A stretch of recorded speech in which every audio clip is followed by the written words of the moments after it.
That's a very interesting question, that people who are both scientists, they look at the same evidence, and I feel it points towards a creator and other people feel it points away.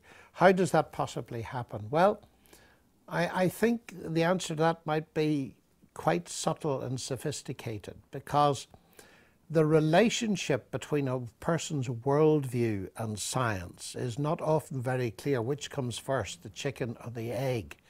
Is it the atheistic worldview that comes first, and so that colours to a certain extent the way we see the evidence in science? Or is it vice versa, and similarly for the theistic worldview? And usually with most people it's a mixture, actually. For example, in my case, I was a Christian believing in God long before I ever understood anything about the higher reaches of science, so that one might argue that science has confirmed my faith. Well, yes, that's absolutely true. I try as hard as I possibly can to look at it through the eyes of an atheist. Now, some atheists are quite explicit that their atheism comes first.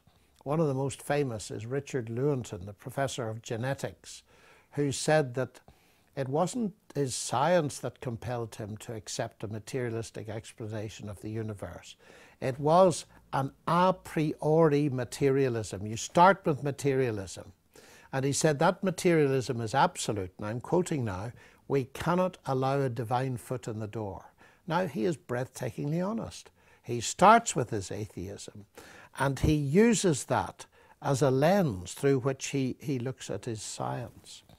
So, in one sense, I can't answer the question because I can't speak for other people. The evidence is out there, and all I feel I can do is say, well, to my mind, that points towards God, and here are the reasons. And it's up to someone listening to me to determine, well, is that a priori theism, or does it really constitute evidence? I think it does. I've tried to take very seriously the atheistic case. What disturbs me about the new atheists is they do not appear to take very seriously the Christian case, so there's a bit of an imbalance there.